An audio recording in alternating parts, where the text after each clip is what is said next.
Bom dia.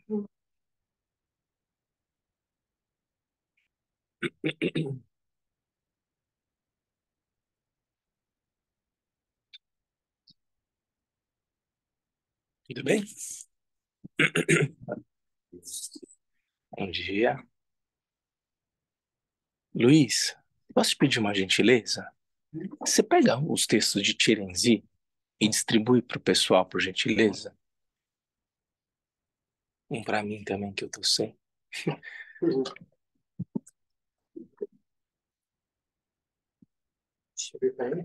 Para todo mundo. Deixa um comigo aqui. Obrigado, Luiz.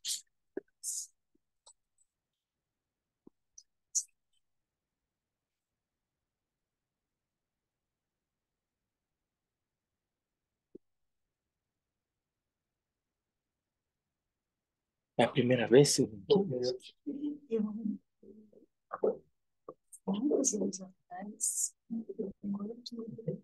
Ah, quando ela veio aqui, ela devia estar aqui quando ela veio.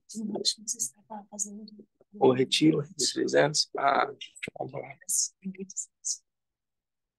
Não, legal, legal. Que bom. A gente tem gente nova e gente das antigas aqui hoje. Tem várias pessoas das antigas, mas eu queria muito destacar a presença do Ivan aqui, que é um amigo muito querido, muito querido. Foi um companheiro de preparação para o retiro de 3 anos. Alguém que a gente tem muito carinho aqui na Sanga. Estamos felizes de receber ele aqui.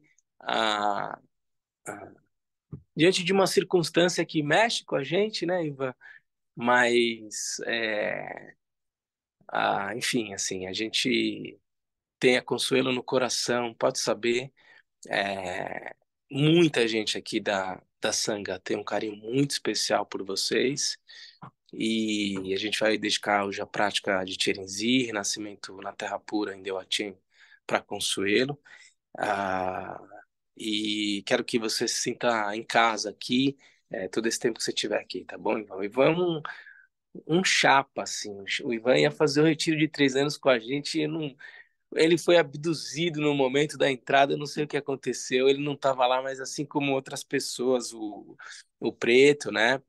O Rodrigo, e outras pessoas, o Lucas, que também está sempre por aqui, está morando aqui em Brasília, e o Ivan, são retirantes junto com a gente, fizeram um retiro junto com a gente, porque ajudaram muito a preparação do retiro, né? Construir o lugar, a organizar os estudos para a gente poder entrar no retiro. Então, o Ivan ele só não estava lá dentro, mas ele estava lá dentro. Assim como as outras pessoas queridas aqui da nossa sanga que se prepararam, e foram várias pessoas, né, Ivan?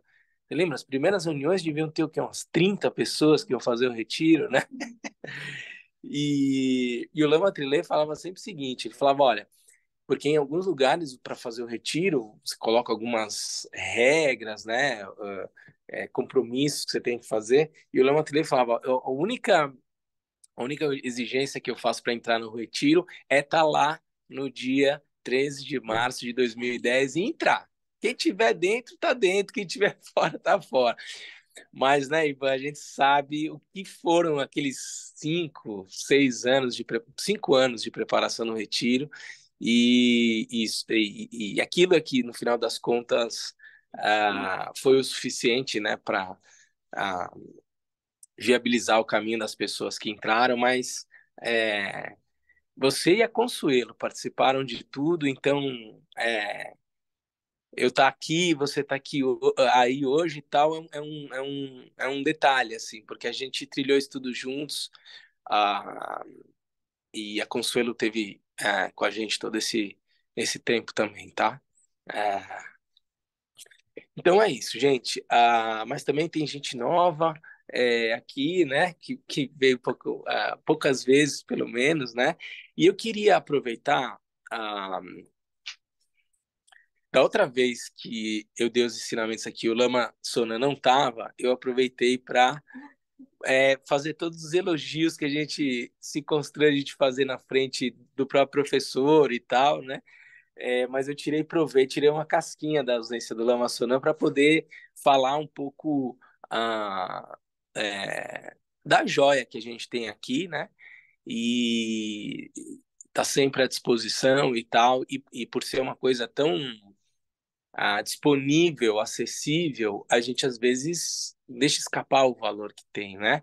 Então eu fiz questão de aproveitar para não constrangê-lo e dizer do meu carinho, do meu apreço, da minha devoção, respeito, amizade com o Lama Sonam.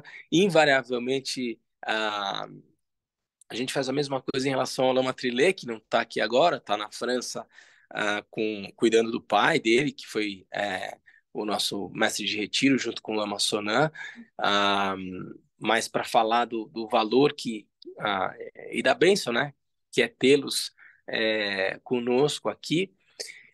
E hoje, em particular, eu vou aproveitar a chance de fazer a prática com vocês, né? Depois do intervalo, já que o Lama Sonam não está aqui, e eu queria um pouco, enquanto eu estiver retomando aqui o texto do Django Contrô, manusear um pouco essa dana junto com vocês. Afinal de contas, o texto que a gente está vendo de criação e completude é um texto que, fundamentalmente, a gente já falou a respeito disso, né? A prática de criação não tá, e completude não está única e exclusivamente relacionada à prática das divindades, né? De fazer toda a visualização, criar a divindade, se visualizar como a divindade, dissolver a divindade, tem a ver com todo tipo de prática que a gente tem aqui. Então, quando eu vou circunambular o estupa, quando eu faço as oferendas que estão no altar, são formas de fazer a prática de criação, tomando como aspecto fundamental desse conceito de que, em tibetano, de criação, ah, a ideia de eu deliberadamente manusear a forma como eu experimento a realidade como uma maneira de transcender uma perspectiva delusória de conhecer a realidade. Eu vou ler rapidamente aqui. Eu não vou atropelar a instância anterior, mas só para tornar um pouco mais claro o que eu estou querendo dizer aqui. Na instância 23 do texto que a gente está estudando, Django Couture vai dizer o seguinte: em geral, o estágio de criação é fabricação artificial. Ou seja, é uma atitude deliberada de instrumentalizar a maneira de lidar com a realidade para transcender uma perspectiva delusória e equivocada de se relacionar com a realidade. Então, eu deliberadamente vou dar uma volta no stupa, porque a estupa representa a mente desperta do Senhor Buda, e ao instrumentalizar o meu exercício físico de caminhar com o propósito de cultivar a devoção, eu começo a quebrar um pouco a maneira equivocada de me relacionar com a realidade. Quando eu coloco 8 potes aqui de oferendas, que tem água e arroz e daí por diante, eu estou fazendo uso de recursos absolutamente convencionais para transcender a forma como eu lido com a água e com os potinhos e com arroz, porque eu transformo isso em oferendas na presença de todos os Budas e Bodhisattvas que estão representados aqui no altar. Essa é a ideia de criação, portanto, de quê? Né?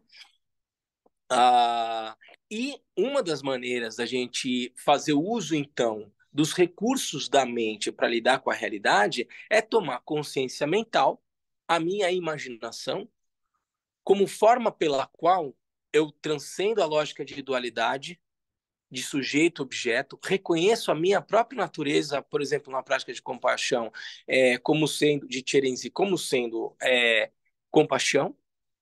E dessa forma eu vou quebrando um pouco a maneira convencional de lidar com a realidade e me aproximando da maneira profunda, lúcida de lidar com a realidade. Esses são os meios hábeis do budismo Vajrayana, ah, é, é, marcadamente Vajrayana, que são os meios hábeis das práticas das divindades.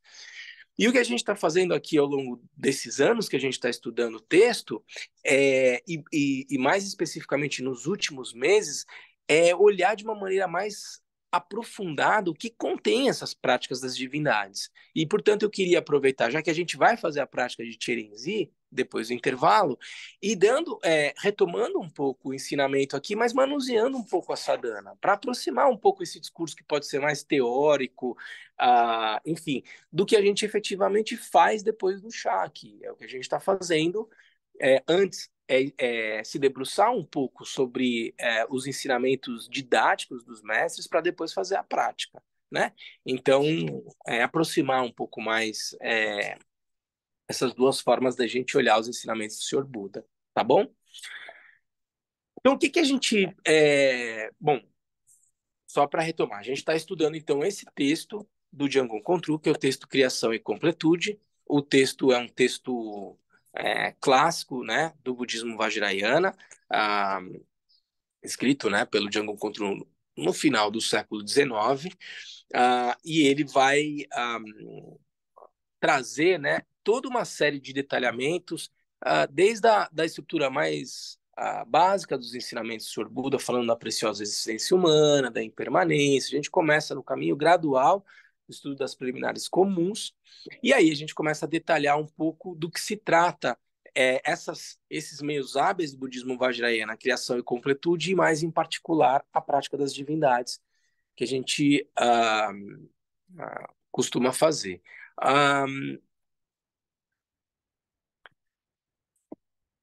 Nas últimas, eu imagino, os ensinamentos de março e junho mesmo e agosto, a gente começou a entrar um pouco mais no detalhamento do que contém as visualizações, né? Ah, todo o início da fase da criação, né? Quando a gente vai fazer a criação da divindade, ah, normalmente em práticas mais simples ou mais complexas, você pode ter ah, um tipo de início da visualização que tem o propósito de ir purificando a minha maneira de relacionar com a realidade. Então, você pode ter uma manifestação que seja espontânea da divindade, quando você vai fazer a visualização, e isso tem a ver com um tipo de renascimento. Tem formas de renascimento que são renascimentos espontâneos. Por exemplo, um renascimento nos reinos infernais, ele é um renascimento que se dá de forma espontânea. A, né, assim, o ser que renasce numa condição como essa, ele experimenta situações de sofrimento absolutamente intensas. É como se ele experimentasse uma condição de morte, por exemplo, e rapidamente, por exemplo, ele está numa experiência queimando num ambiente extremamente quente, numa condição infernal. E é como se ele, num determinado momento, ele perecesse, assim, ele tivesse como se fosse um pequeno desmaio, tamanha intensidade de sofrimento, mas num instante ele de novo renasce naquela condição e volta a experimentar aquelas condições de sofrimento. Ah, imagino que outras experiências nos reinos de existência mais elevados, divinos e daí por diante, também é possível se imaginar onde deuses de não forma e daí por diante, experiências de renascimento que não sejam tangíveis, que não seja por meio do útero ou do ovo e daí por diante, como são outras formas convencionais de renascimento. Quando eu faço, portanto, uma prática onde eu vou fazer a visualização da divindade surgindo praticamente espontaneamente, eu estou lidando com esse tipo de renascimento. Estou começando a cultivar ou a treinar formas de renascimento que são menos convencionais a partir da nossa perspectiva, mas que quando e eventualmente se acontecerem, eu tenho algum tipo de familiaridade para lidar com aquele tipo de experiência e rapidamente, ao invés de entrar numa condição grosseira de me perceber como um sujeito e daí por diante, eu já me perceber como Tcherenzi, por exemplo. Vocês entendem? Assim, então, a prática da divindade, eu vou ler aqui o comentário do Trango Rinpoche, ele vai é um exercício por meio do qual eu vou purificando a maneira de lidar com a realidade. O Trango Rinpoche. Exatamente. Eu vou treinar. A ideia é que eu vá me condicionando em vida. No momento em que isso acontecer, eu tenho um amigo, ele faz prática de Aikido, né? E ele tem muita experiência com artes marciais, não sei se alguém de vocês pratica, e tal, mas ele vai dizendo o seguinte, assim, por exemplo, quando alguém treina, eu tinha um amigo que treinava Kung Fu, ele dizia o seguinte, quando você vai dar um golpe de arte marcial, a tua atenção, ela não está no golpe, em como você vai acertar o seu oponente. A sua atenção já está na perspectiva de como ele vai reagir e a maneira pelo qual você vai reagir diante da reação que ele tem ao seu golpe.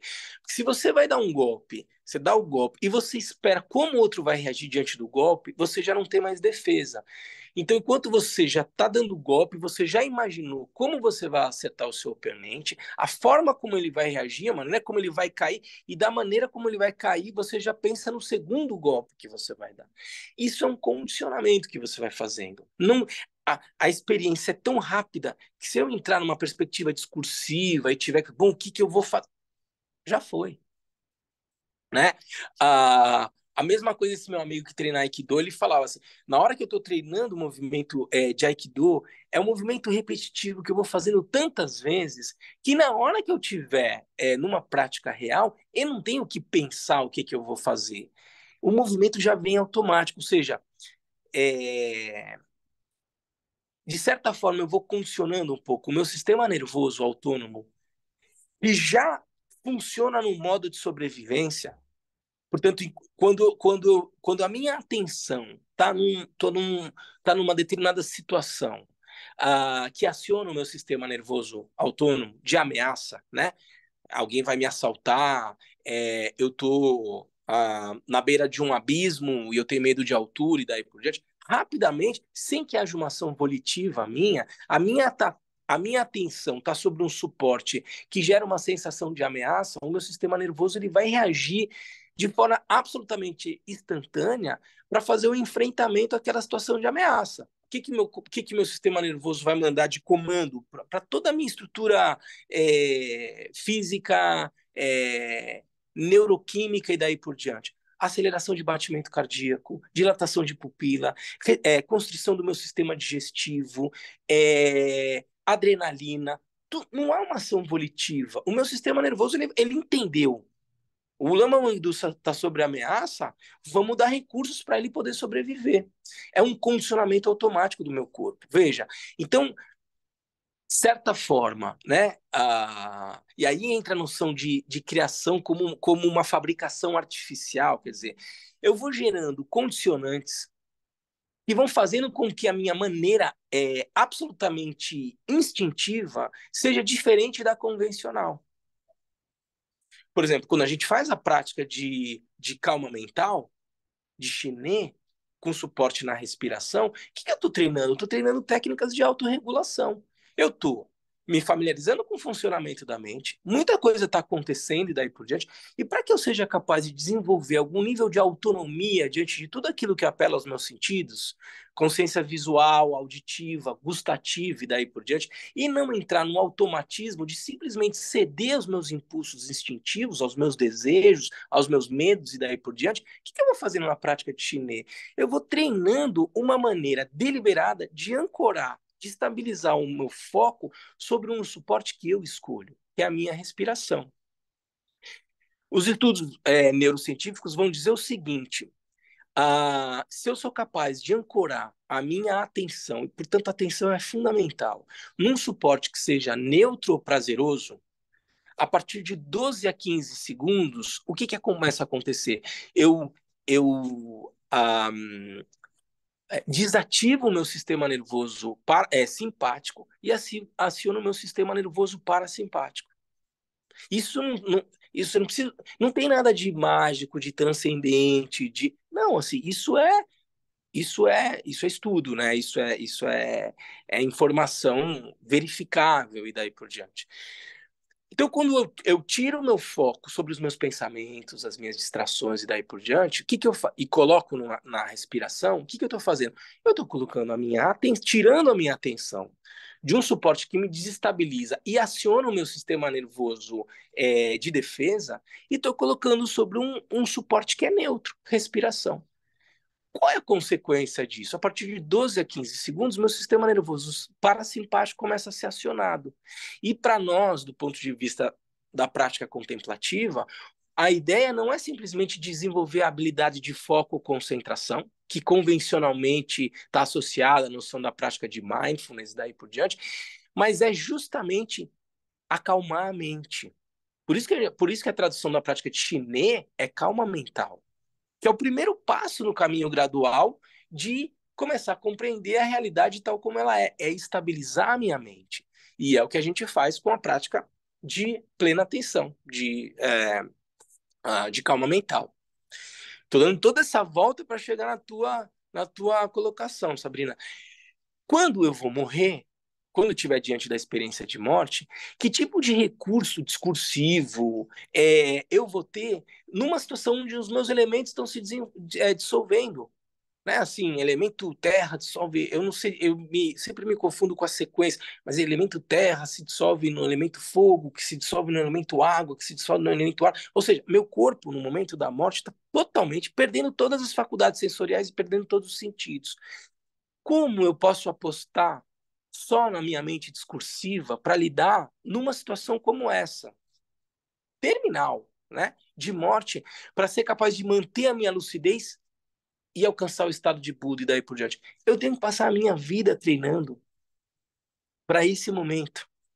Então não é que a gente vai ter uma visão reducionista da prática da divindade quase mórmida de dizer não, a prática da divindade só é um treinamento para a morte e daí por diante, porque a gente aqui no Ocidente tem uma visão muito condicionada do que é morte, né? A morte é a coisa mais natural da nossa existência.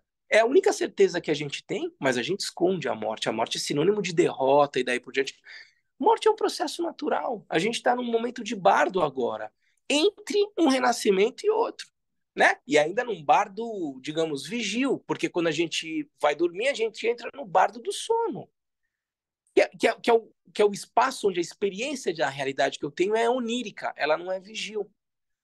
E ela dá conta, inclusive, do aspecto de a capacidade de manifestação da mente, que não pressupõe necessariamente, né, quando a gente fala dos dados, eu estava falando isso na sexta-feira, a necessidade da relação do meu órgão sensorial com seu respectivo objeto para manifestação de uma experiência sensorial. Quando eu estou falando no aspecto da capacidade de manifestação da mente, parece que esses pressupostos são fundamentais para que o fenômeno sensorial se manifeste. Ou seja, eu aqui estou olhando para o celular e tenho a consciência visual do celular se manifestando na minha mente.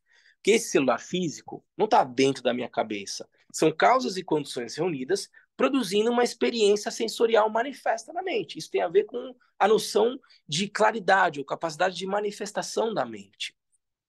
Mas quando a gente está no bardo do sono, o meu olho está fechado. E mesmo assim, quando eu estou sonhando, eu tenho a sensação de que eu estou vendo coisas. É ou não é? Que eu estou ouvindo coisas. Veja que a capacidade de manifestação da mente nem pressupõe esse fator necessariamente dessas condicionantes de órgão sensorial, objeto respectivo para manifestação da experiência sensorial. Bom, estou dizendo que tanto a experiência onírica quanto a experiência vigil são circunstâncias de realidade. Numas minhas faculdades sensoriais estão completamente ativas, noutras nem tanto, como no bardo vigil e no bardo onírico. E veja, e no momento em que eu vou morrer, em que eu estou morto, no bardo, né, nesse intervalo de vir a ser até um novo renascimento, todas as minhas faculdades sensoriais elas entram num estado de absoluta dormência, porque não existe o suporte físico do corpo mais. Ele pereceu. No entanto, a mente ainda tem essa capacidade de manifestação. Por isso a gente não vai falar assim, sob a perspectiva última, a consciência primordial ela é imortal. Não há que se falar em vida e morte, em renascimento daí por diante. O que nós estamos falando aqui são experiências de realidade que ganham uma expressão manifesta na mente. Mas veja, numa condição absolutamente sutil, onde eu não tenho nem mais o suporte físico do meu corpo, como é que eu vou confiar na mente discursiva para dizer, não, mas foi ensinado assim, e daí, talvez você tenha até essa condição, né? Uma das formas de lidar com a experiência da morte por exemplo, na tradição do budismo, é a leitura do Bartodol, do Livro dos Mortos, em que o corpo está ali e talvez aquela experiência mental da pessoa que morreu esteja ainda muito atrelada àquele corpo, e a recitação de um livro dando orientações do que a pessoa que acabou de morrer tem que fazer diante das experiências que ela está experimentando entre um renascimento ou outro. Mas não é uma coisa tão simples assim. Então, se tudo isso não é simples, que tal a gente aproveitar a experiência da vida para ir, de certa forma, aprendendo a lidar, Sabrina, com o momento em que isso for acontecer. E no momento em que e a gente vê aqui na prática, no momento em que eu estou na visualização, né, num instante a divindade se manifesta. Na sequência, eu me visualizo como a divindade, aí eu permaneço no estado natural da mente, depois eu retomo a experiência de realidade, de novo me percebendo como a minha natureza sendo a divindade. Porque no momento que eu estiver experimentando essa situação, digamos, mais aguda ou dramática da vida, eu já me condicionei como o cara que pratica Aikido, o cara que pratica Kung Fu, né? Numa situação como essa, como eu, sem pensar, reajo. O que a gente faz? Eu costumo sempre brigar. O que a gente faz na nossa vida que é absolutamente assim? A gente nem para pensar. Eu caio aqui no chão. Nossa, ai, Melissa, desculpa. O que eu vou dizer? Nossa, caiu. Nossa Senhora. Eu estou invocando Nossa Senhora aqui. Quando eu tomo um susto, Jesus. Eu não paro para pensar, mas eu estou invocando Jesus nessa hora. É um condicionamento é uma coisa culturalmente construída, gerando um condicionamento de suporte, de acolhimento. Numa situação de ameaça, meu pai, Jesus. Nós, a gente não tem muito hábito de dizer Cherenzi, Tarabran, mas isso é um condicionamento. Se você for falar com um tibetano, ele tem todos esses condicionamentos e daí por diante. Então a gente está tropicalizando aqui uma cultura, mas desenvolvendo, assim, porque essas divindades que a gente se refere, não é que Cherenzi vai pegar na minha mão e daí por diante. Assim, a gente precisa compreender profundamente essa noção da ideia da prática das divindades como meios hábeis, saindo da lógica de dualidade de que existe o eu aqui, Cherenzi que vai me salvar, uma outra divindade, porque o budismo não é politeísta. Quando a gente está fazendo a prática da divindade, eu estou começando a me familiarizar com a minha natureza compassiva, quando eu estou fazendo a prática de Cherenzi. Então, em última análise, e quando a gente faz a prática, eu vou me visualizar como Tirenzi porque eu estou entrando em contato com a minha natureza pura. Veja, a gente costuma sempre dizer, causa de renascimento nos reinos infernais é o ódio. Causa de renascimento como espíritos famintos é a avareza. Causa de renascimento como animais, a ignorância. Uma ignorância, digamos, mais discursiva, vamos dizer aqui, né? Não quer dizer que os animais não tenham algum nível de sabedoria, mas estou falando uma perspectiva mais discursiva, né? Uma é, a gente, quando vai olhar do ponto de vista neurocientífico, por exemplo, os humanos têm o neocórtex e o pré-córtex frontal mais desenvolvido, que é uma área do cérebro relacionada à antecipação de problemas, a planejamento e daí por diante. Isso é uma faca de dois gumes, né? Porque do mesmo jeito que até a gente tem esse cabeção aqui que é capaz de prever, né, situações, se planejar e daí por diante, a gente também, porque tem essa faculdade, entra em estados crônicos, né? De ansiedade, depressão, pela antecipação de problemas que ainda nem aconteceram. Mas, de toda forma, nessa condição talvez não tão complexa, a gente vai dizer que uma causa de renascimento, então, como a causa de renascimento como animal é essa ignorância sobre essa perspectiva. Causa de renascimento como humano é o desejo. E a gente sabe, né, quando a gente estuda a psicologia ocidental e daí por diante, como o desejo é estruturante na constituição do sujeito. Causa de renascimento como semideus é a competição, é a disputa, né, com os deuses e daí por diante. Causa de renascimento como Deus é o orgulho, porque os deuses eles ainda estão presos a essa lógica de renascimento do samsara e daí por diante. Isso tudo dá conta de uma condição dinâmica da mente que gera uma experiência de realidade de renascimento. Veja, então há uma dinâmica na mente, né? Assim, aquilo que me move enquanto ser humano é o desejo de ter, ser, evitar, não sofrer e daí por diante. Há um, há um, digamos assim, há um motor. da realidade, né? Na experiência de realidade humana, que é o desejo. Essa dinâmica, na sua forma pura, é a compaixão. É a compaixão porque se você for olhar sob a perspectiva de todos os seres sencientes, o que é um denominador comum entre todos nós?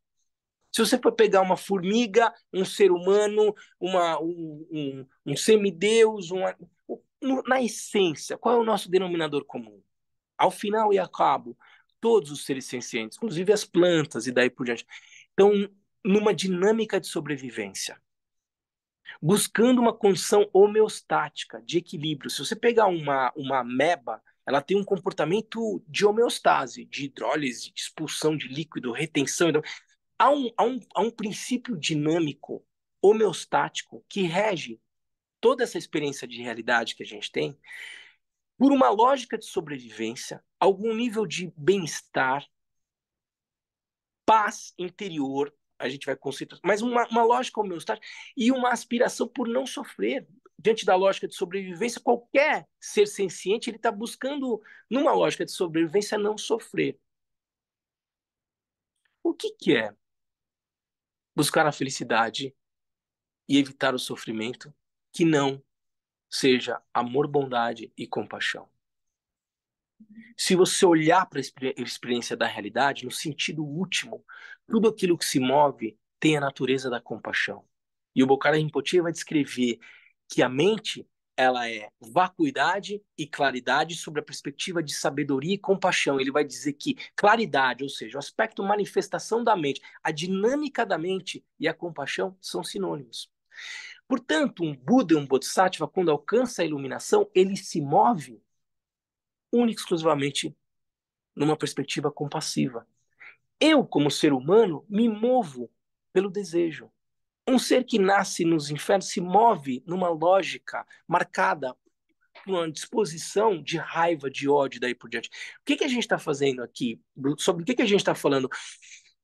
Por meio da prática, é entrar em contato com o aspecto dinâmico puro da mente. Reconhecendo que a minha natureza é compaixão, portanto, dissolvendo uma lógica de dualidade, que Cherenzi, que a compaixão está lá e eu estou aqui. Não, a minha natureza, que agora se move por uma dinâmica de desejo, num sentido último, se move por uma aspiração absolutamente compassiva. Isso é bodhicitta última.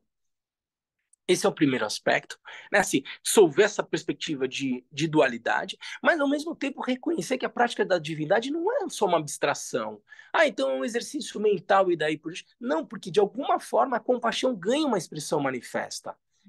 Entendam esse aspecto da prática da divindade. A gente está saindo de uma lógica de dualidade, mas ao mesmo tempo reconhecendo que sim, Cherenzi que se manifesta, ele é vamos tirar o ele, mas vamos dizer assim, Cherenzi manifesta a compaixão. Portanto, não é só um exercício mental, uma viagem discursiva e daí por diante. Por quê? Veja, o que eu acabei de fazer agora? Eu acabei de pensar, o que eu vou almoçar hoje? Eu parei e pensei, esse pensamento não existe? Só porque ninguém viu aqui? Eu sei que esse pensamento existe. Aquilo que se manifesta na minha mente tem, de alguma forma, na maneira da gente falar a respeito disso, um, um, uma certa existência. Porque é a manifestação da minha mente. Um pensamento pode manifestar o quê? Raiva. Imagino que eu estou aqui, o cara me fechou no trânsito, eu fico completamente. Se manifesta a raiva na forma do pensamento. Ué, mas então, se a raiva pode ganhar expressão manifesta num pensamento ou numa ação violenta, que eu diria que a compaixão não pode ganhar expressão manifesta na forma de uma divindade de 4 braços, como sendo a compaixão em si manifesta, mas não dissociada da minha própria natureza. É isso que a gente está fazendo na prática da divindade, entende? Não é só uma abstração, a compaixão, ela, por isso a gente fala em Eshe Sempa, é, é o corpo manifesto mesmo, né, da divindade, e Damtsik Sempa, que é o meu exercício de visualização. Então, quando a gente for fazer a prática da divindade, Em algumas circunstâncias, eu estou me visualizando como divindade, mas aí eu invoco Yeshe Sempa, a divindade manifesta em si para se dissolver em mim e eu dissolver essa lógica de dualidade. Então guardem isso, assim, a prática da divindade ela não é só uma abstração, só uma viagem, estou pensando aqui. Não, veja, a compaixão ela pode ganhar a expressão manifesta que for, seja num gesto de acolher uma pessoa que está em sofrimento, seja na forma manifesta de um. Porque, veja, a minha ação em si de ajudar uma pessoa em sofrimento, ela não é nem mais nem menos existente do que aquilo que se manifesta como um pensamento na minha mente, porque quando a gente vai olhar, esse corpo, ele é vazio de uma existência inerente. O corpo da pessoa que eu ajudo numa situação de sofrimento é vazio de uma existência inerente. A gente densifica essa experiência de realidade, imagina que ela é mais tangível, mais verdadeiramente existente do que a manifestação na forma de simplesmente de um corpo de luz como o Tirenzi. Mas o que é o nosso corpo se não um balé de cores? Porque se eu olhar com o microscópio, eu vou ver prótons, nêutrons, elétrons, espaços, depois eu vou ver quarks, subquarks e daí por diante. Aqui tem um jogo de luz acontecendo, como uma manifestação de Tirenzi acontecendo. Então, veja, não é só uma abstração, mas também não é algo dissociado da minha própria natureza, em que eu vou rezar para a divindade na situação do nossa, Jesus, Tara, e daí como se fosse uma divindade que viesse me salvar e daí por diante. É transcender esses dois enganos possíveis na compreensão da prática da divindade. Ficou claro, gente? Nesse sentido, falando de criação e renascimento, também poderíamos pensar nesses renascimentos, vamos dizer, de forma ah, alegórica.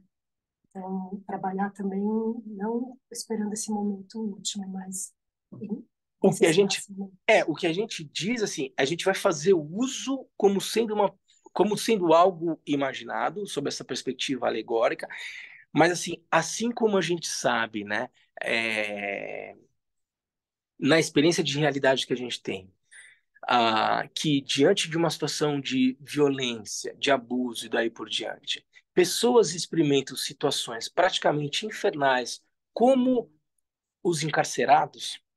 E isso é tangível, né? E é o desdobramento kármico de causas e ações produzindo resultados, né? Uma experiência absoluta.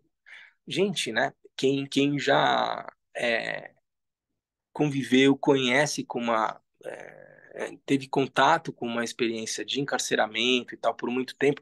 Tem um livro que eu sugeri para o pessoal ler, que é de um aluno do Shagdu Rinpoche, que ele não era aluno do Shagdu Rinpoche, ele está condenado à morte, à prisão, não, condenado à morte mesmo, numa prisão nos Estados Unidos, está esperando lá o momento da sentença dele sair, e ele, num determinado momento, ele entra em contato com os ensinamentos budistas, e aí ele se torna um aluno de Shagdu Rinpoche, e o Shagdu Rinpoche, antes de morrer, vai visitar ele, dar iniciações para ele na cadeia nos Estados Unidos, uma coisa incrível.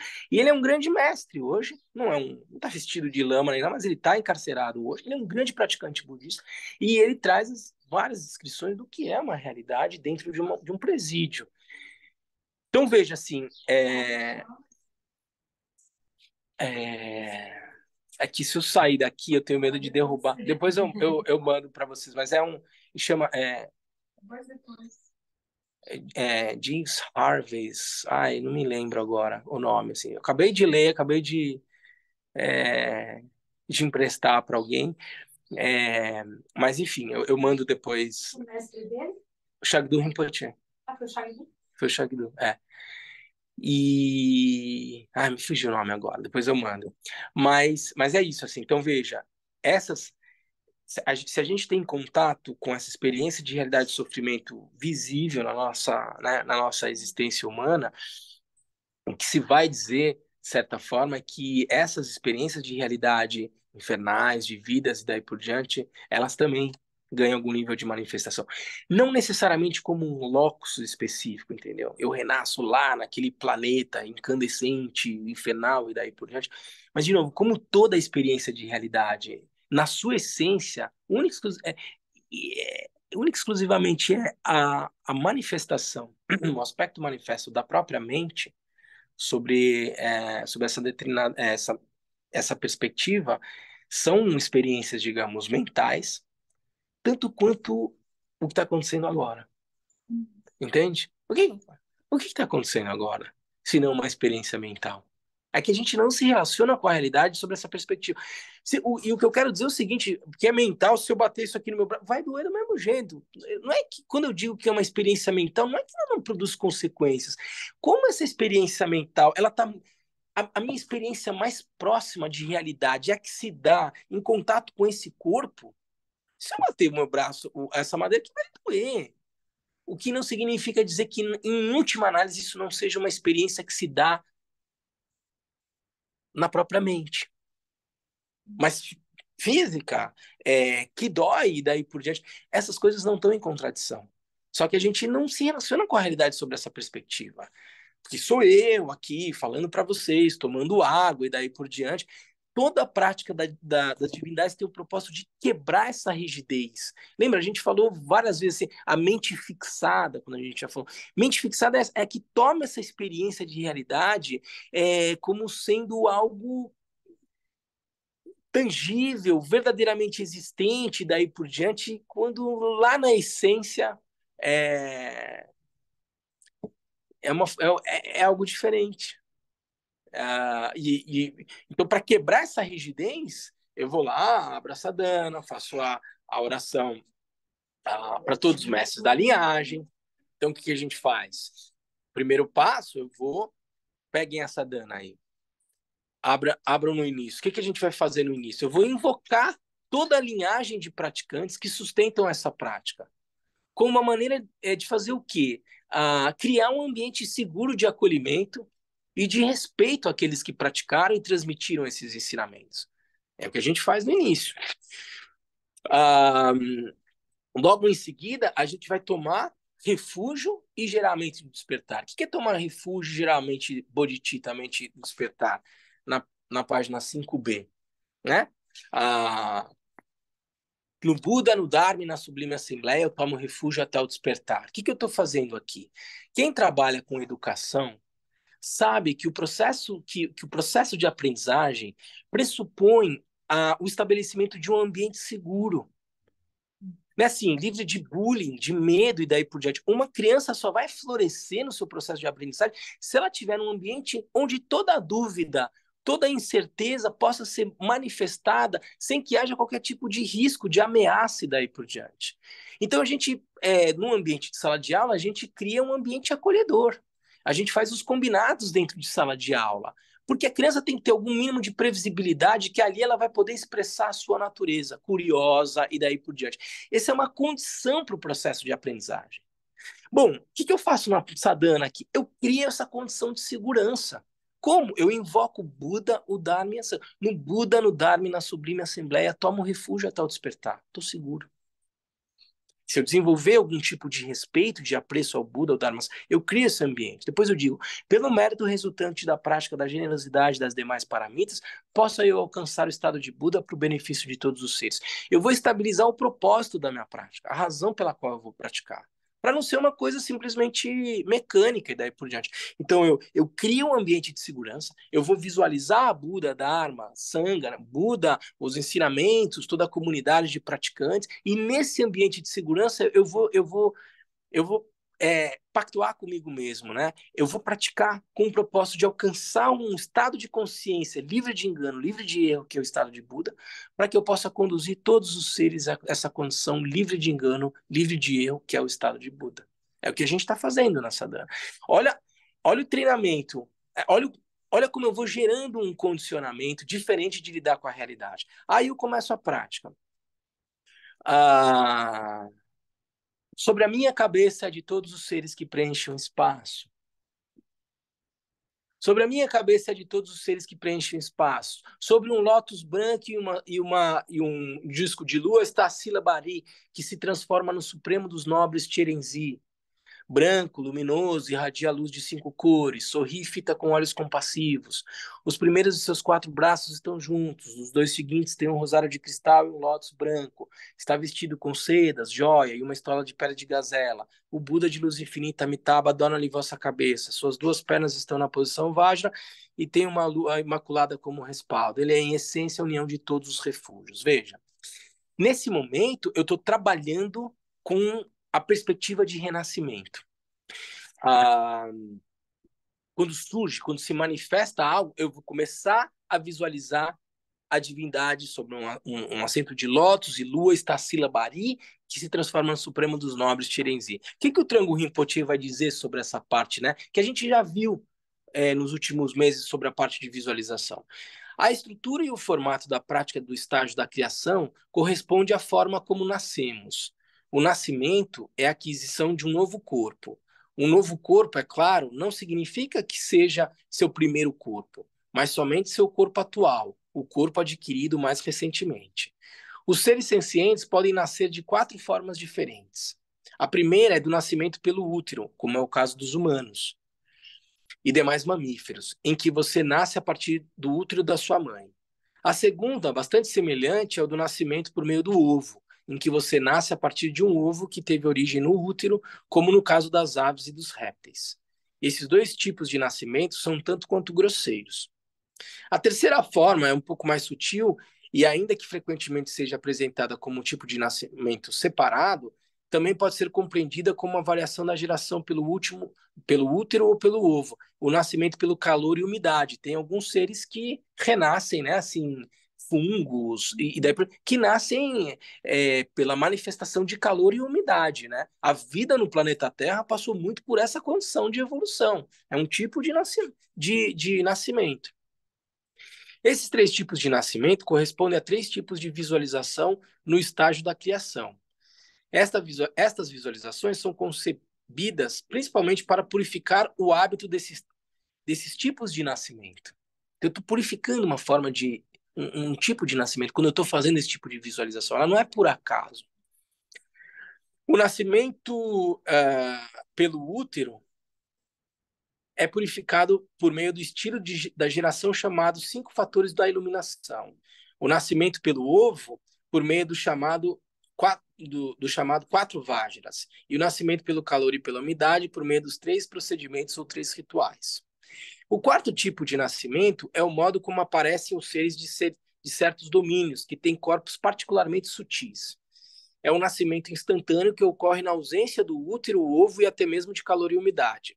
Esse nascimento instantâneo é purificado por meio do que se chama geração instantânea, ou geração que é completa num instante de lembrança.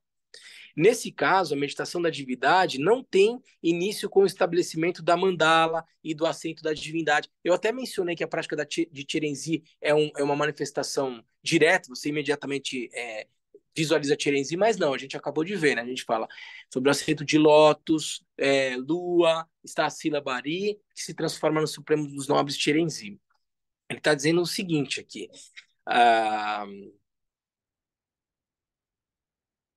Nesse caso, a meditação da divindade não tem início com o estabelecimento da mandala e do assento de divindade. Mandala é porque algumas visualizações você vai visualizar toda uma mandala, por exemplo, na prática de Tara Branca, você vai visualizar um círculo de fogo, depois todo um domo, dentro desse domo tem um dossel, debaixo desse dossel tem um palácio com 4 entradas, é um palácio maravilhoso, daí por diante aí você vai visualizar lótus, lua, a sílaba ri, que vai se transformar num lótus, a sílaba tan, que vai se transformar num lótus e uma sílaba tan.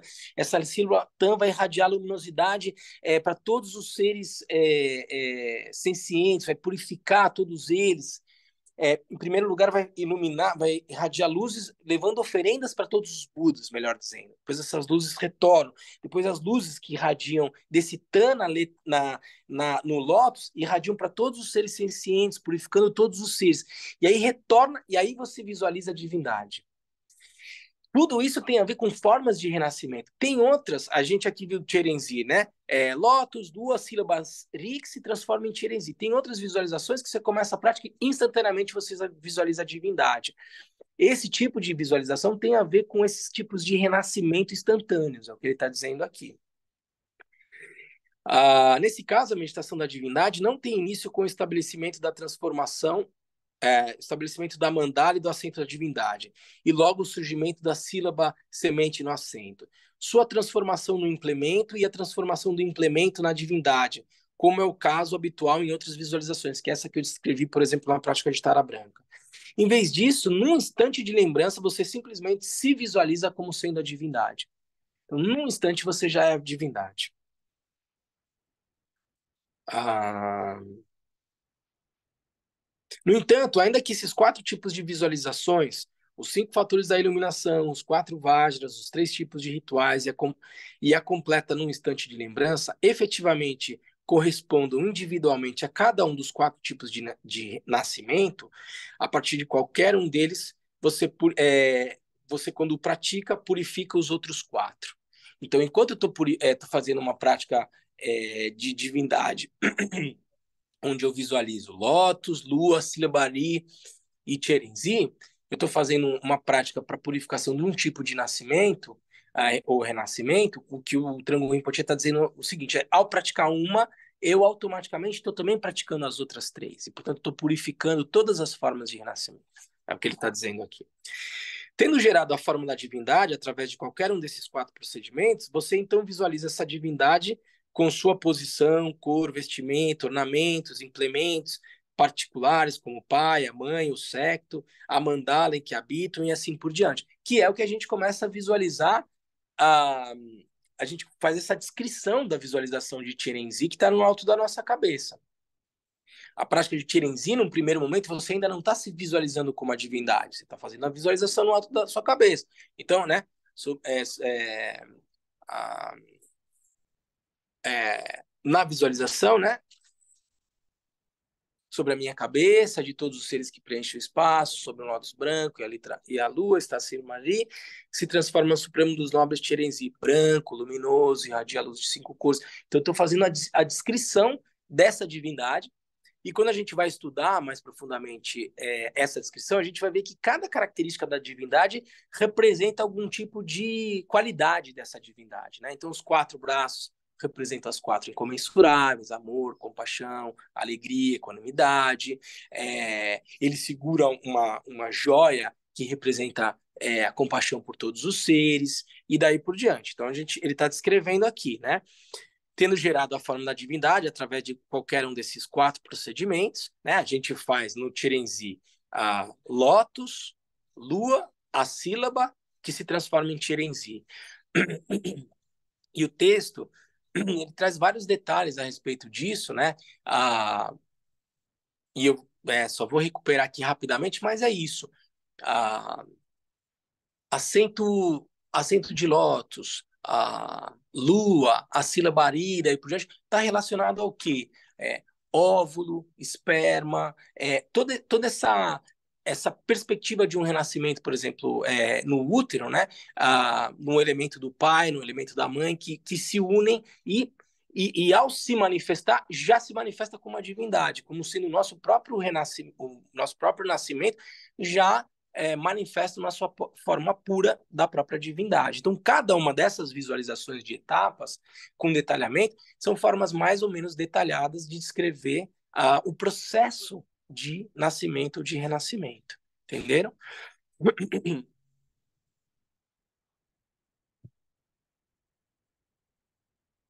Então, né?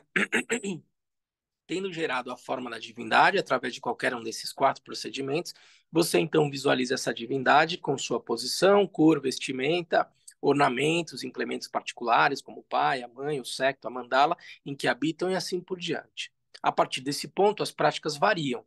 A depender da prática, em específico, pode haver muitas outras etapas e estágios. Em todos os casos, a prática concluirá com a chamada fase de dissolução.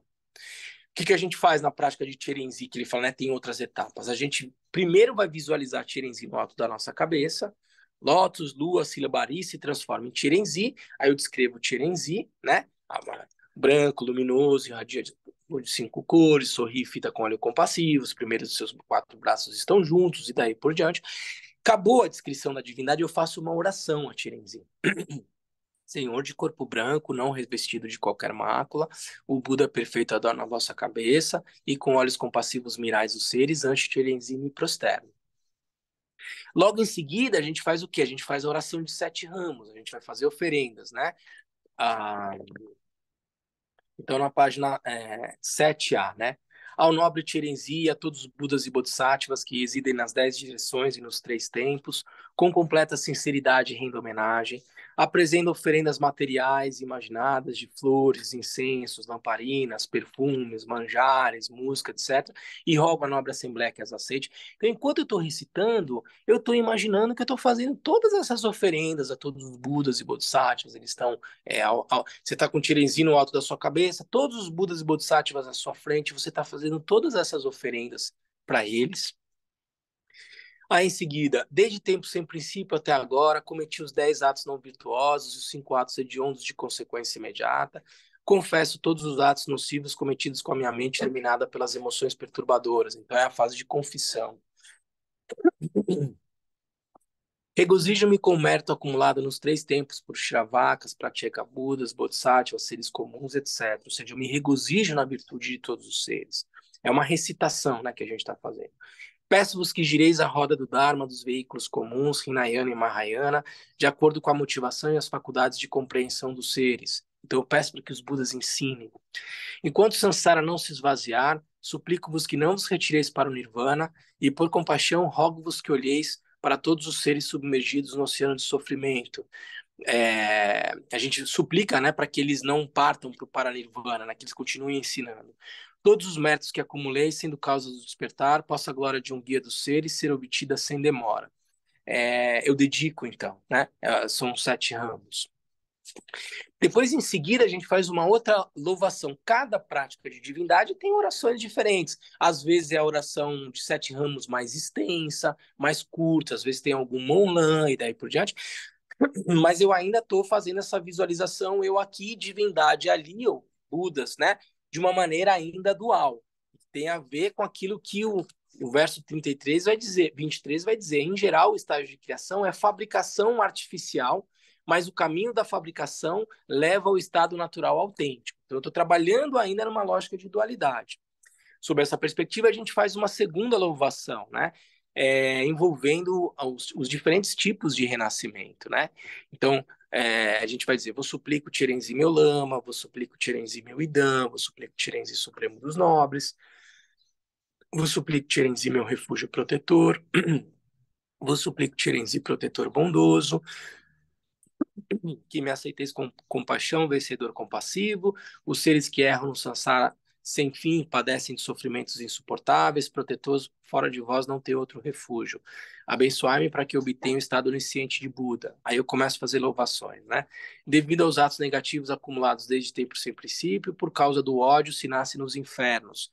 Possam os seres que sofrem com o frio e o calor renascer diante de vós, divindade suprema, ou Mani Padme Hum, devido aos atos negativos acumulados desde tempo sem princípio, por causa da avareza se nasce espírito faminto, possam seres que sofrem com a sede e a fome renascer na terra suprema de Potala, ou Mani Padme Hum, devido aos atos negativos acumulados desde tempo sem princípio, por causa da ignorância se nasce animal, possam seres que sofrem com a estupidez renascer diante de vós, protetor, ou Mani Padme Hum, devido aos atos negativos acumulados desde tempo sem princípio, por causa do desejo se nasce humano. Possam todos os seres que sofrem com atividade incessante, a cessação de carência, renascer na terra suprema de Potala, o Mani Padme Hum. Devido aos atos negativos acumulados desde tempos sem princípio, por causa da inveja se nasce Titã. Possam os seres que sofrem com as disputas e confrontos renascer na terra de Potala, o Mani Padme Hum. Devido aos atos negativos acumulados desde tempos sem princípio, por causa do orgulho se nasce Deus. Possam todos os seres que sofrem com a transmigração a estados inferiores renascer na terra de Potala, o Mani Padme Hum. Possa eu nessa vida e em todas as seguintes, com atos iguais aos de Tirenzi, liberar os seres dos mundos impuros e difundir a palavra suprema de 6 sílabas nas 10 direções. Pela força dessa prece dirigida a vós, Supremo dos Nobres, que eu estou fazendo essa oração para Tirenzi, que está no alto da minha cabeça, possam os seres que devo disciplinar, respeitar a lei do karma, esforçar-se nos atos virtuosos e, para o bem dos seres, dedicar-se ao Dharma. Então, eu fiz toda essa oração a Tirenzi. Logo em seguida, eu continuo a recitação. Assim tem dourado com benevolência do corpo do nobre, ou seja, do corpo de Tirinzi, irradiam raios de luz. As aparências impuras causadas pelo karma e as percepções errôneas são purificadas. Ou seja, essa maneira equivocada de perceber a realidade, ela é purificada nessa visualização. O mundo inanimado é a terra de Deuachen. O mundo animado, o corpo, a palavra e a mente dos seres, são o corpo, a palavra e a mente de Tirenzi.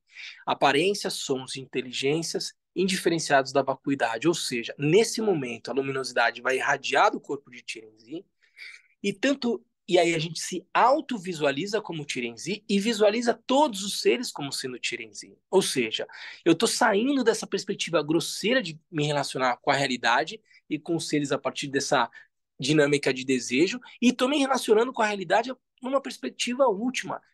Eu sou, assim, isso que se manifesta é Tirenzi e todos os seres são Tirenzi.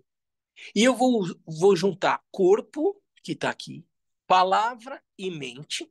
Então eu vou usar o meu corpo para meditar, né, nessa postura de meditação e daí por diante. Eu vou usar a palavra, ou seja, ao invés de usar palavras grosseiras, eu só vou recitar. Todos os sons se tornam um mantra de Tirenzi. Eu vou recitar o mantra de Tirenzi, o Mani Padme Hum, o Mani Padme Hum. E tudo aquilo que se manifesta na mente é a expressão da própria sabedoria. Então eu vou atrelar a minha mente a uma mente plenamente esperta. Então, nessa hora as luzes irradiam de Tirenzi, eu me visualizo como Tirenzi, todos os seres são Tirenzi, toda essa realidade é a terra pura da suprema felicidade, e aí eu vou fazer a acumulação de mantra. Om Mani Padme Hum, Mani Padme Hum, Mani Padme Hum. Enquanto eu estou recitando, eu estou me visualizando como Tirenzi, luzes irradiando para todos os seres saindo, né, da experiência de sofrimento e se tornando Tirenzi, todos os sons são mantra de Tirenzi, e eu permaneço nesse processo de desidentificação com o ego, de identificação, né, reconhecimento da minha própria natureza, para depois, num determinado momento de acumulação, eu dissolvo a visualização. Eu faço a fase de conclusão da prática. Então, eu vou dissolver, né, toda essa visualização. Eu dissolvo em luz, que se dissolve em mim, como o corpo de Tirenzi, que também se dissolve em luz. Tem formas de dissolução mais ou menos complexas, mas que se dissolve em luz e eu permaneço no estado natural da mente. Esse processo de dissolução da visualização, ele é mais complexo porque ele vai ser mais ou menos detalhado, escrevendo o processo de dissolução dos elementos, água, fogo, ar, terra, que é o processo de morte. E aí, quando eu dissolvo, eu faço esse processo de tudo se dissolve em luz, que se dissolve em mim, no meu coração. Eu, que sou Tirenzi, também me dissolvo, né? Essa visualização se dissolve na letra ali, se dissolve em luz e eu permaneço no estado natural. Eu estou fazendo a descrição do processo de morte. E aí, quando eu morro, né? Ou quando eu dissolvo a visualização, o que permanece? O que eu faço na fase de solução? Eu permaneço no estado natural da mente. E é o que os grandes mestres de meditação, os grandes rinpoches e tal, quando eles morrem, como é que eles morrem? Eles morrem, né, numa postura de meditação sentados, clinicamente estão mortos, mas, né, você chega perto de um grande praticante e tal, isso é descrito, né, o corpo ainda está quente, quem já, né, teve em contato com uma pessoa que morreu rápido, o corpo esfria, vira, né, uma coisa inerte, o corpo ainda está quente, e os mestres ficam, que se dizem, por exemplo, no caso do Kalu Rinpoche, ele ficou 3 dias e meio no estado meditativo, sentado, no estado de meditação, cultivando a clara luz. Porque essa fase de dissolução da divindade, eu dissolvo tudo, e o que eu faço? Eu durmo na meditação, eu caio numa opacidade? Não, a gente permanece no estado natural da mente. Que é isso que os grandes mestres falam. E nesse estado, ele alcança a realização. Porque nesse estado eu posso cair numa opacidade extrema ou alcançar a clara luz. E aí, depois de 3 dias e meio, aí o corpo perece, o mestre, né, reconheceu novamente, né, a clara luz, e aí, para, né, os praticantes que não têm esse nível de realização, eles entram nesse bardo que, na perspectiva do budismo tibetano, leva em torno de 49 dias, com todas essas experiências mentais, né, que a gente descreveu, para um novo renascimento. Mas o que a gente faz na fase de dissolução é não só isso, mas também treinar para esse momento onde os elementos se dissolvem e normalmente, essa experiência se vai, mas por meio da prática você vai se condicionando a, nesse momento, fazer uma passagem lúcida.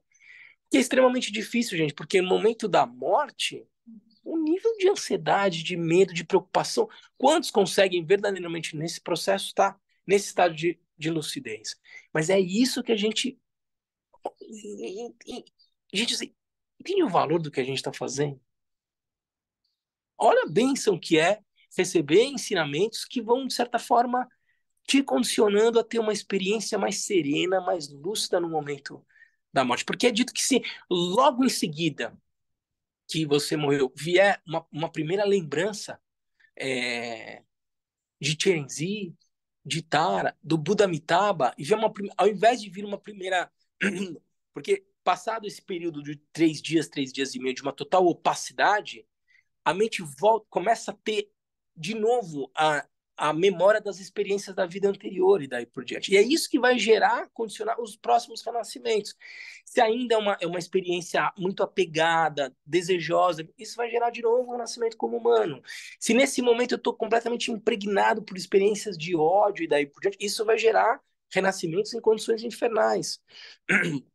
Mas se eu, nesse momento, tiver me condicionado, é o que a gente sempre disse, a dizer, que eu renasça pelo menos na terra pura do Buda Amitabha. Se nesse momento em que retoma, ao invés de eu ser condicionado pelas pessoas que estão ainda chorando a sua morte e querendo que você volte, se você resgatar e se lembrar do Buda Amitabha, se lembrar de Chirenzi e daí por diante, né? O que é dito, né? O budismo da Terra Pura ele se assenta no voto do Buda Amitabha e por isso ele tem uma característica mais devocional, uma lógica meio de salvação, porque o Buda Amitabha, na sua última vida antes de alcançar a condição de Buda, numa condição de Bodhisattva, ele diz o seguinte, ele diz, olha, se aquele que se voltar para mim no momento da morte e pedir para renascer em Deuachen, não renascer em Deuachen, que eu não alcance o estado de Buda. Ele diz, então, veja, ele fez um voto, né? Se uma pessoa que tiver no momento de morte ou no bardo, se voltar somente para renascer em Deuatin, se essa pessoa não alcançar o estado de Buda, então que eu não alcance o estado de Buda. E ele alcança o estado de Buda, ele se torna um Buda Amitabha. O que significa dizer que esse voto é um voto válido. E na perspectiva da Terra Pura, a ideia é, se você voltar com toda a sua devoção, a sua mente, no momento da morte, então, o corpo está, né, essa experiência de realidade é muito mais sutil, para um renascimento em Deuachen, imediata, e não se deixar levar pela experiência que pode ainda estar confusa mental, das pessoas que ainda estão sofrendo a sua morte, daí você fala assim, não, eu quero renascer em Deuachen e tal. A experiência grosseira do corpo que te segura nessa realidade, o que segura a nossa experiência de realidade é essa coisa grosseira, essa mente tão atrelada a esse corpo. Quando não há mais o corpo, que se diz o seguinte, quando você recobra essas experiências mentais, depois desses 3 dias e meio de opacidade mental, se você imagina, cara, e a minha casa, como é que tá todo mundo lá? Você vai ter uma experiência como se você tivesse ali na sua casa, morto. E daí por diante. Então, se nesse momento você falar, eu quero renascer em Deuachen, Buda Amitabha, daí por você renasce em Deuachen. E a diferença que faz entre você escutar o que eu estou dizendo e você verdadeiramente renascer em Deuachen ou não, é o quanto você acredita nesse voto do Buda Amitabha. É qual é a fé que você tem, qual a devoção, o respeito. E fé, devoção, respeito não nasce porque eu estou sentado aqui falando. Fé, devoção e respeito nasce por meio do estudo, reflexão e prática. Na medida em que você vai compreendendo a profundidade dos ensinamentos, você vai vendo o sentido profundo daquilo que parece ser muito banal. Simplesmente acreditar e eu renasço lá, quando você verdadeiramente compreende o sentido profundo da prática, eu já falei isso para vocês várias vezes, gente. As práticas mais complexas do retiro de 3 anos, dos últimos anos, não eram com as visualizações mais incríveis, eram as práticas mais simples que vocês podem imaginar. Mas é no simples que está o fundamental. Não é no colorir, é no simples. É tão simples quanto isso. Por isso que no budismo Terra Pura, a única prática que eles recitam, a única prática, é simplesmente Namamida Butsu. Namamida Butsu, Namamida Butsu. Por quê? Porque eles estão invocando o voto do Buda Amitabha. Tem até uma discussão teórica, assim, os grandes mestres da Terra Pura, eles vão dizer o seguinte: você não pode fazer outra coisa que não seja só recitar o mantra Namamida Butsu. Porque isso está diretamente atrelado ao quanto você confia ou não. Você não precisa fazer mais nada. Só recite o mantra Namamida Butsu. Porque isso é o marcador do nível da tua confiança. E precisa ser corajoso. Olha a coragem de você dizer: eu não preciso praticar uma ação virtuosa, acender uma vela, acreditar. Eu só preciso praticar eu só preciso repetir Namamida Butsu. Porque eu confio. E conectando a minha mente com essa inspiração do Buda, eu vou renascer lá. Eu não preciso de mais nada. E entende o nível de coragem dessa prática? Outros praticantes vão dizer: peraí, você pode recitar o mantra numa Amida Butsu, mas pratica a virtude também, faça outras coisas, porque aí você garante dos dois jeitos e tal.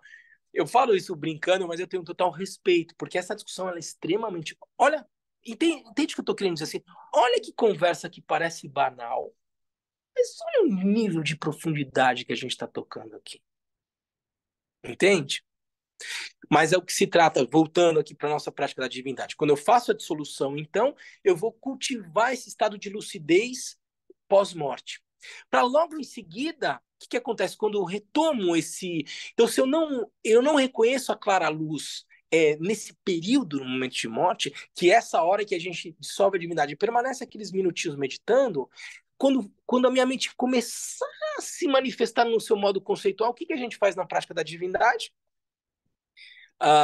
Quando a gente volta da recitação, minha aparência física dos demais são o corpo do nobre. Todos os sons são a melodia de 6 sílabas. Todos os pensamentos são a imensidão da grande sabedoria. Isso é um condicionamento para, se você não alcança a clara luz nos 3 dias e meio, quando a gente cai num estado de total opacidade mental, na morte, quando a minha mente começa a recuperar aquelas condicionantes, né, de hábitos e tendências da vida anterior, eu preciso nessa hora pegar carona e reconhecer. Não, não, não. A minha essência é Tirenzi. Por exemplo, na prática de Tara, eles dizem o seguinte: quando surgir o primeiro pensamento, que eu volto a dizer, é o momento em que essa mente, que está num estado de dormência, de latência, que caiu na opacidade, porque né, assim, o corpo parou de funcionar, quando volta, né, essa mente começa de novo, esse contínuo mental começa de novo a recobrar as experiências da vida anterior. A ideia é pegar esse cavalo, montar nele e já. Não, eu sou Tirenzi. Todos os seres são Tirenzi. E daí por diante. Que é uma forma de você alcançar, por exemplo, a condição de renascer na Terra Pura de Dewachen, por exemplo. Tudo isso, olha como são meios hábeis particulares, por meio da prática da divindade. O que no budismo Terra Pura eles fazem como? Recitando o mantra Namamida Butsu. Vocês estão entendendo a particularidade do budismo Vajrayana? O que significa quando a gente fala que o budismo Vajrayana é a prática dos meios hábeis da fase de criação e conclusão por meio das divindades? É o que a gente está falando agora. Esse é o colorido, esse é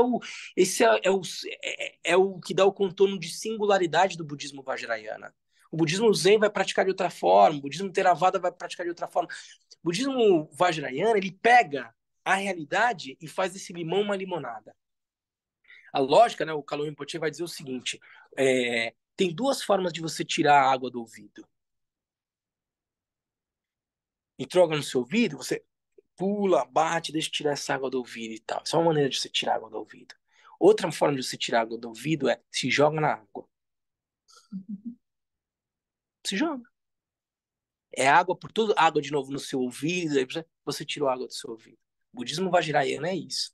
A gente se joga na experiência da realidade e por meio dessa experiência, a gente está usando todas as nossas consciências, mental, auditiva, gustativa e tal, todo tipo de prática como uma maneira de praticar e alcançar a realização. Eu aproveito a experiência de desejo. No budismo Vajrayana tem isso. A gente já viu isso na prática de Jangon Kotru. Eu pego essa experiência de desejo e visualizo, quando eu estou com a experiência de desejo, a divindade em Abhyum, em união. Porque o desejo não é bom ou ruim, não é puro ou impuro.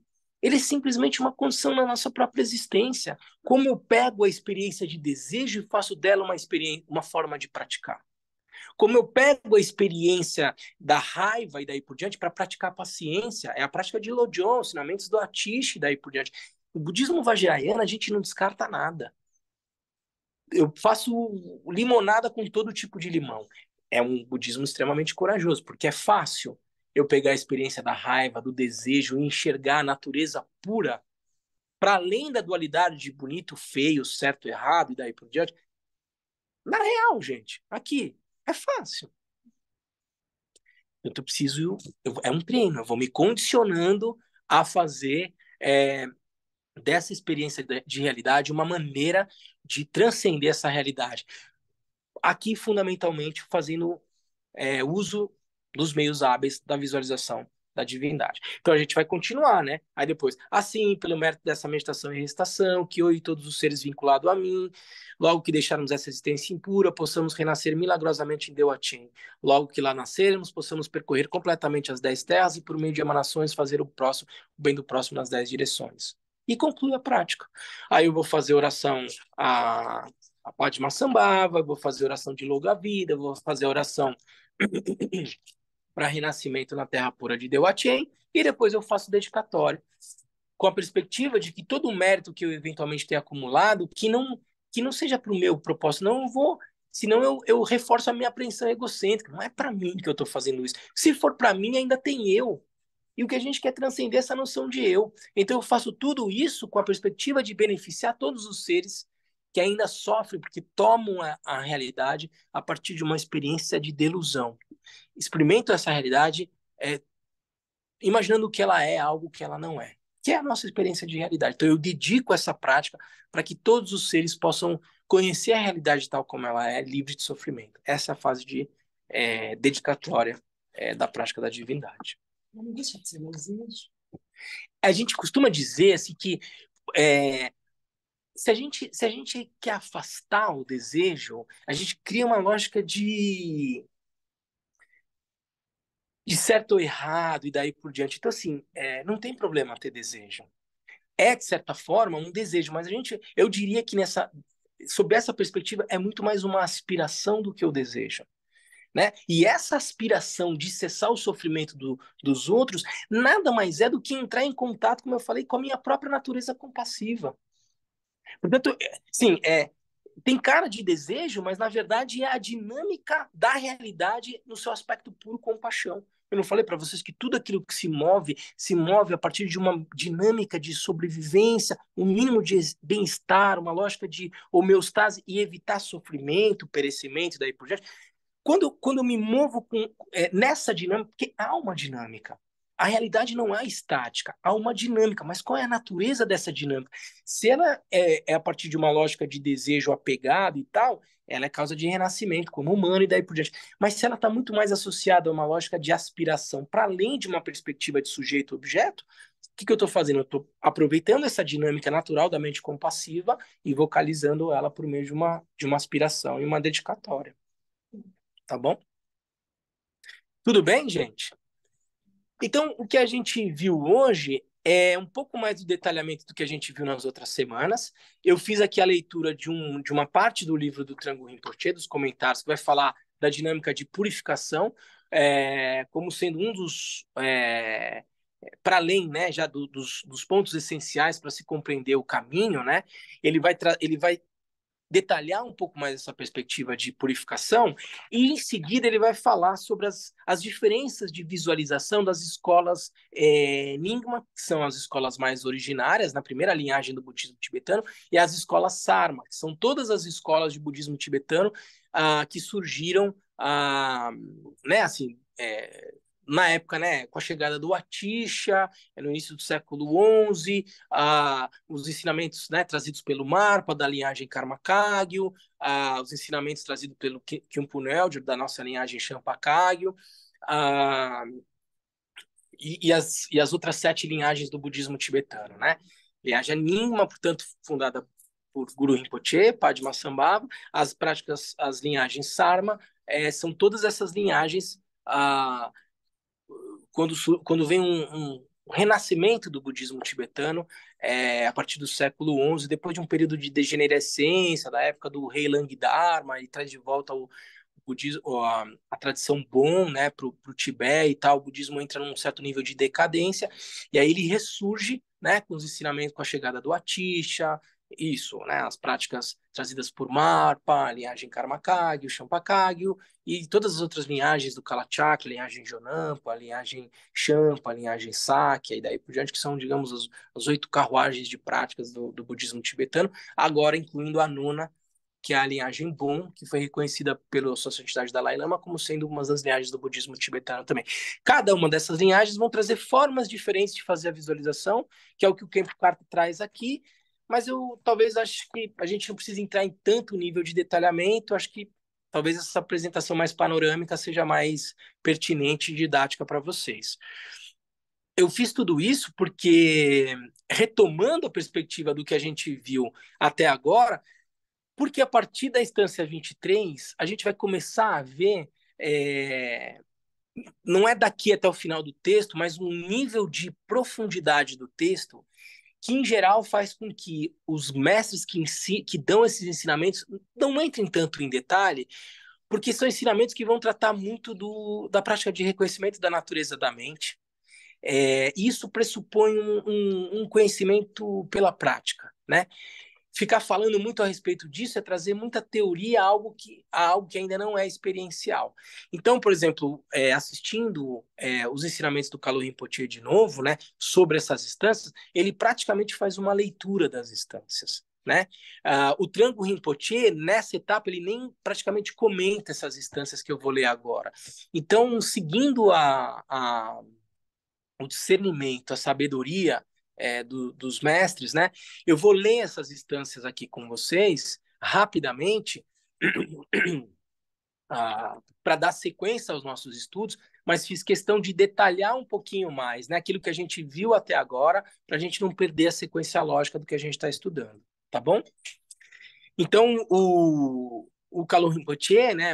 Ele fez essa leitura da instância 22 do texto do Django Control, que vai dizer o seguinte: a clara forma da deidade, a clara visualização da deidade, é a aparência luminosa da sua própria mente, da nossa própria mente. E as experiências insatisfatórias também são. Quando eu tenho uma. Quando eu estou visualizando a divindade, essa é a manifestação da minha mente. Quando eu estou tendo um pensamento grosseiro, isso também é minha mente. Dessa forma, também é a mente que deseja a claridade, que tem um nível de desejo, e tenta sucessivamente. E a mente é a deidade de sabedoria e o guru. Tudo é a aparência da mente. E ainda assim, a mente em si é sem fabricação. A beleza desse ponto essencial da prática dos 2 estágios é que não importa qual dos muitos estágios de criação você pratica. Se você aplicar lucidez clara e atenção plena, meramente, sem distração, quando a meditação estiver clara, ela surge como claridade e vacuidade, e quando obscura, ela surge como obscuridade e vacuidade. E a instância 23 vai dizer: em geral, os estágios de criação e fabricação, que a gente já leu, né? Umas 2 vezes aqui. Em geral, os estágios da criação é fabricação artificial. A gente imaginou, eu estou usando a minha própria imaginação para fazer isso, né?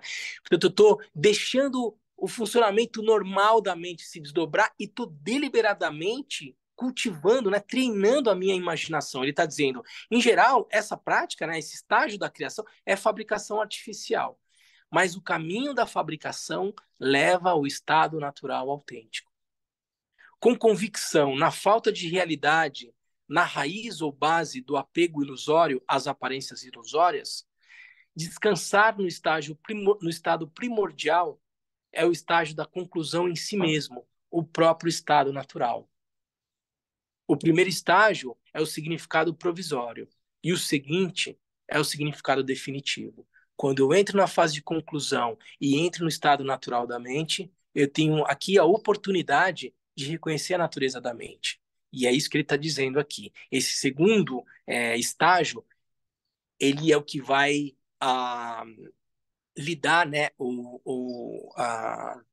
proporcionar a experiência do cultivo do significado definitivo, da realização última. A fase de criação, ela é todo digamos, é toda uma maneira de utilizar a própria mente para ir criando as condições de, na fase de conclusão, dissolver tudo e permanecer no estado natural da mente. É isso que a gente faz nas fases de criação e conclusão. Tudo bem, gente? Então é isso. Tudo bem aí, pessoal em casa? Então tá joia. Vamos fazer um intervalo agora, tomar um chá. Charles, a gente volta umas 20 para as 11, tá bom? Vamos fazer um intervalo até umas 20 para as 11. Aí eu vou usar o outro link e a gente vai fazer a prática de Xerenzi juntos, tá bom? Vamos fazer a dedicatória agora. Beleza? Então tá bom, gente. Peguei um texto do Dorje Chantuma.